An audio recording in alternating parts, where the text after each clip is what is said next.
Hello, everyone, and welcome back to the 49ers Golden Ticket. I'm your host, Gabriel, and today we're going to recap our Week 2 victory over the Seattle Seahawks from the quarterback position. We're going to talk about what that means for Trey Lance and Jimmy Garoppolo moving forward, and then we're going to look over our Week 3 matchup against Russell Wilson and the Denver Broncos. Stay tuned. All right, Niners fans, congratulations on a huge Week 2 victory over your division opponent, the Seattle Seahawks, beating them 27-7. Now let's recap that game using what I like to call my quarterback play-by-playback. Trey Lance, short left. Brandon Ayuk, 25 yards. 21 yards after the catch. Lance, incomplete, short left to Debo. Lance, run up the middle for 7 yards on 3rd and 6.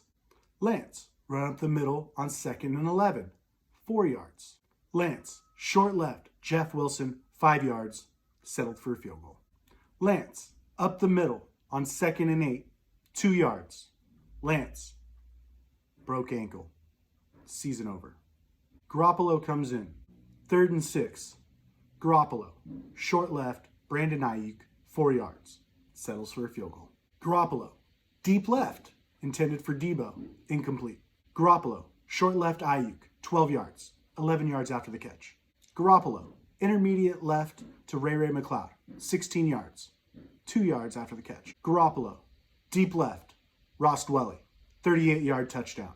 Garoppolo, short right Debo, 10 yards, 12 yards after the catch. Garoppolo, deep left to Ayuk, incomplete. That was 3rd and 9. Garoppolo, deep left to Danny Gray, incomplete. That was 4th and 9. Turnover on downs. Garoppolo, short middle to Debo, 5 yards, 3rd and 6.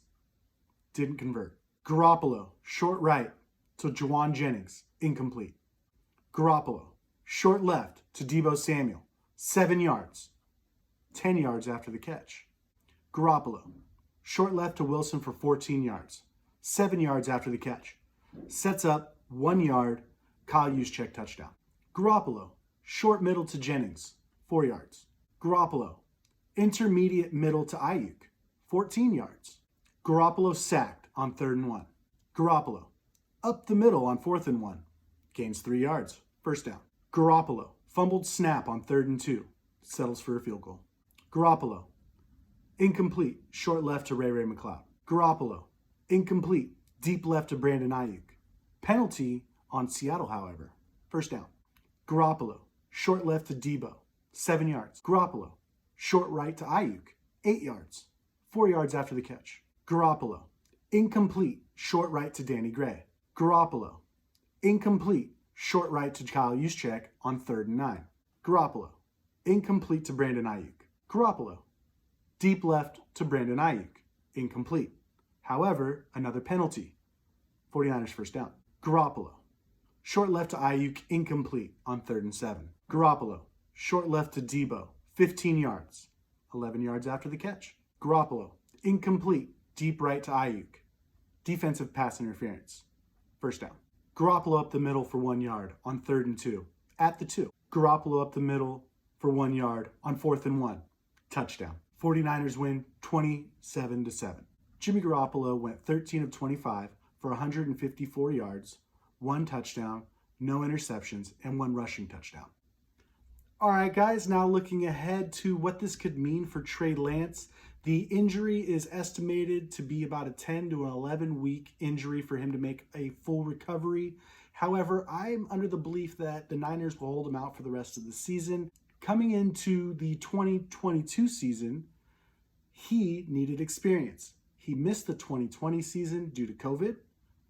He missed the 2021 season due to being Jimmy Garoppolo's backup. And now he's going to miss the 2022 season due to getting injured on an ill-advised game plan of running your quarterback like a fullback up the middle over and over again. If you want to develop your quarterback, you drop him back to pass. Let him learn to read the field and read defenses and take your lumps along the way. Yes, the lumps being losses. The 49ers don't seem to be giving Trey Lance that opportunity. And think about it, in the preseason, he only had 16 pass attempts.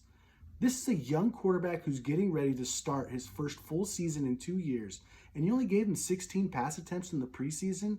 Now, I know that there's the argument, oh, you don't want to get him hurt in preseason, and guys like Aaron Rodgers don't need that extra time. Guys like Trey Lance do. All the experience that he gets is going to make a difference. Trey Lance, unfortunately, is not going to get that experience, and I think he's going to be out the rest of this year. Hopefully, next season, the 49ers do use him in the preseason because he's going to be very, very rusty. Not only will Trey Lance be rusty, how is he going to recover from this injury mentally? Now, Dak Prescott seemed to make a full recovery and is still a very good quarterback, and so did Joe Burrow, who was in the Super Bowl last year after coming off of his blown out knee. Trey Lance, if he has the mental strength that we all believe he does, then yes, he'll make a fine and full recovery from this and come back hopefully stronger as some of those other quarterbacks have. But if he does not mentally come back from this and he's not as mentally tough as maybe we've all thought he was, then this is detrimental for a young quarterback. He's going to start seeing ghosts in the pocket. He's going to be afraid to run. He's going to hesitate. And those are just not things that you can do as a starting quarterback for an NFL franchise. Speaking of hesitation, is Kyle going to continue running him like a fullback? Or is that going to change? And with quarterbacks in mind, what is the 49ers quarterback room going to look like next year? Will Jimmy Garoppolo be back in that room with Trey Lance? Is Trey Lance going to have to look over his shoulders again? Will they bring in a different veteran to back up Trey Lance? Or will Jimmy Garoppolo just be the starter next year, especially if he takes this team to the Super Bowl this year? And so that leaves us looking ahead to Jimmy Garoppolo. Now, I do want to say there was some things that he did in this game that were nice, but by no means was this a great game. So Jimmy Garoppolo, however, might have heard the offseason chatter about not throwing downfield. There was the rumor coming out of the Buccaneers coaching staff that maybe they would have been interested in Garoppolo had he been able to throw the ball deep. But they don't believe that he's a deep ball thrower. And maybe Jimmy heard all that because he came out in this game and chucked a couple of deep balls. Now, they weren't accurate. However, the threat of the deep pass is huge. So if Jimmy Garoppolo can continue to threaten defenses in ways that he hasn't in the past, then maybe, just maybe, this offense will continue growing. Now, Jimmy Garoppolo did look at this situation and decided to return, and the Niners looked at this situation and decided to return him instead of cut him. I'm not so sure that there were trade partners, and if there were, I'm not so sure that the value of the trade was up to the 49ers' expectation. This, unfortunately, was the best case scenario for Jimmy Garoppolo, and quite possibly was kind of what he was counting on because he wants to show that he could still be a starting quarterback in this league. He wants to get paid, and this sets him up to get another $100 million contract next offseason after he leads this team deep into the playoffs. I say Jimmy's going to lead this team deep into the playoffs because this team rallies around Jimmy. There's rumors that the team feels like they're better now with Jimmy Garoppolo as a starting quarterback. And it almost feels that way.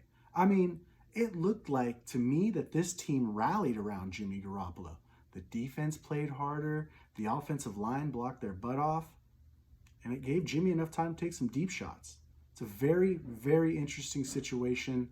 I don't know if it's healthy for the organization, but at least it gets the 49ers on track to have a winning season this year.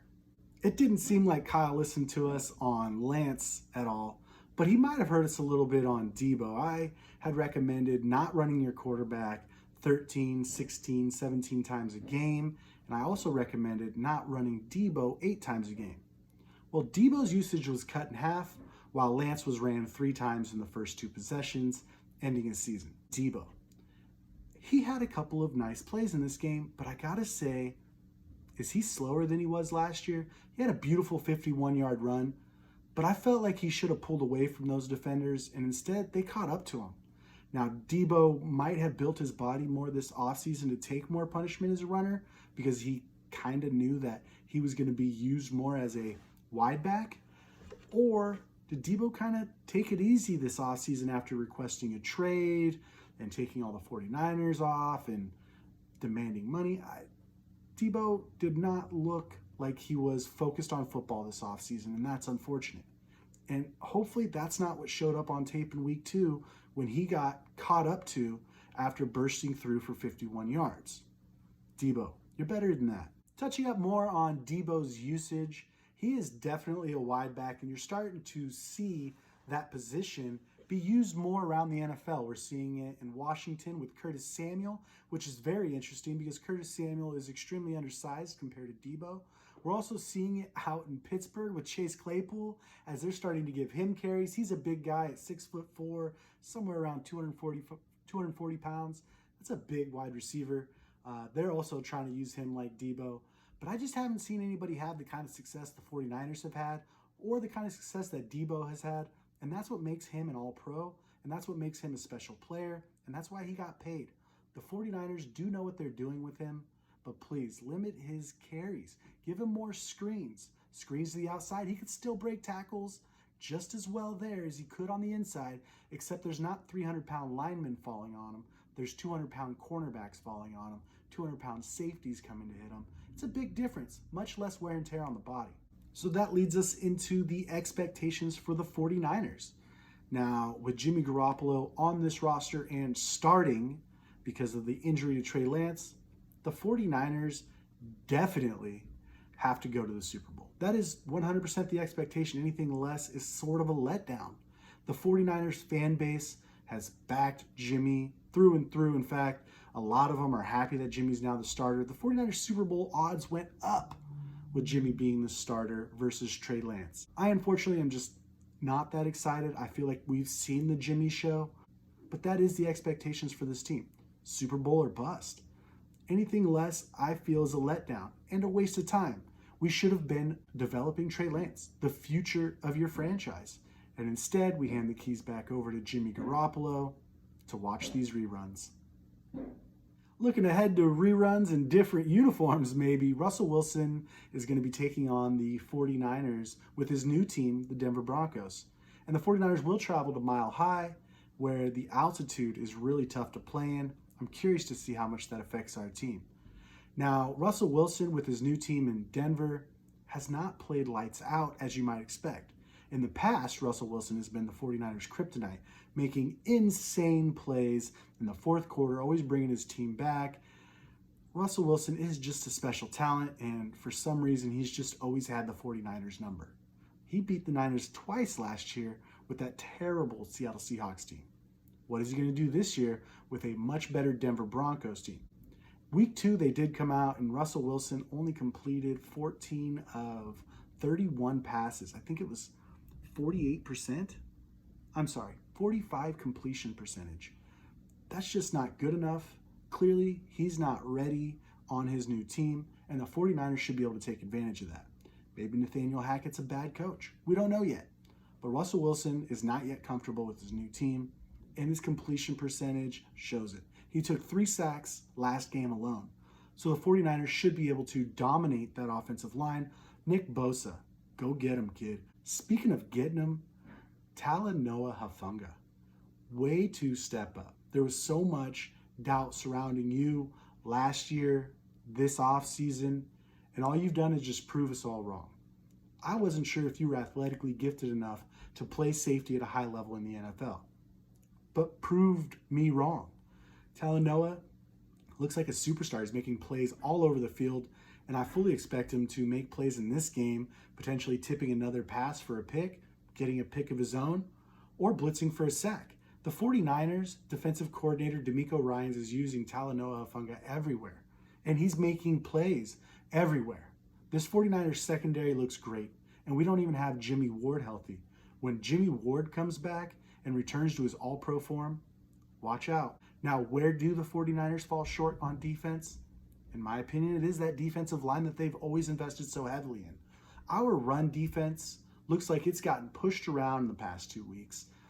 Maybe we were really missing DJ Jones, who is also now a Denver Bronco, meaning the 49ers might struggle to run the ball, especially now that it's not 11-on-11 football with Trey Lance. It's back to being 10-on-11 football with Jimmy Garoppolo because Jimmy is just not a threat to scramble or run.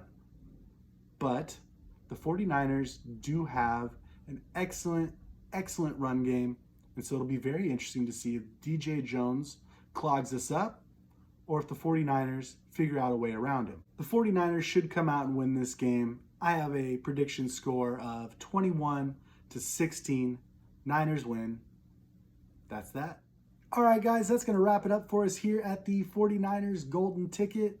I appreciated your guys' time today. I hope you learned something. If you haven't already, please like and subscribe to the video. Also, if you guys have any questions or if there's a topic you guys want me to talk about, please either leave something in the comments or hit us up at 49ers GT. And who knows, maybe one day we'll start doing guests on the show and we can actually have some discussions. Anyways, take care, everyone, and good luck, Niners.